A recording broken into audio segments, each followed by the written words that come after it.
মই বাৰু ডাঙৰ হৈ কি হ'ম? চোৰ হ'ম? নাই মানুহে ধৰি কোবাব। ধেত তেৰি, ডাঙৰ হৈ কি হয়? ডাঙৰ হৈ বিয়া হ'ম। টিউশ্যন ছাৰ আহিছে পাই। অ' ছাৰ, আহক ভিতৰত সোমাই আহক। ঘৰত আজি কোনো নাই, মই অকলে আছোঁ। ছাৰে আজি কি বা প্ৰশ্ন সোধে? কি কৰছা নেউলা? নাই ছাৰ, এনে বহি আছিলোঁ। দে, আজি তোক মই কেইটামান প্ৰশ্ন সুধিম। অঁ হ'ব দে ছাৰ। ছাৰ, মই ডাঙৰ হৈ কি হ'ম? বিয়া হ'ম নেকি ছাৰ? গাধা, তই ডাঙৰ হৈ ডাঙৰ মানুহ হ'ব লাগব। ছাৰ, এতিয়া কি সৰু হৈ আছোঁ নাকি?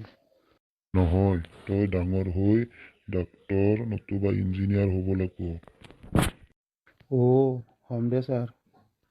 আজিৰ প্ৰথম প্ৰশ্ন, কচোন নেউলা, যিয়ে গান লিখে তাক কি বুলি কয়? ছাৰ, যিয়ে গান লিখে তাক জ্ঞানী বুলি কয়। মূৰ্খ, যিয়ে গান লিখে তাক গীতিকাৰ বুলি কয়। এইবাৰ কচোন, যিয়ে সুৰ কৰে গানত তাক কি বুলি কয়? ছাৰ, সুৰকাৰ বুলি কয়। এইবাৰ হৈছে দে। এইবাৰ পিছৰ প্ৰশ্ন এটা সুধো। কচোন, তাজমহল কোনে বনাইছিল? ছাৰ, সেইটো মই কেনেকৈ জানিম? তাজমহলটো শ্বাহজাহানে বনাইছিল, তেওঁৰ পত্নী মমতাজৰ স্মৃতিটো ধৰি ৰখাৰ কাৰণে। ছাৰ, এইটো কেথান বনাইছিল?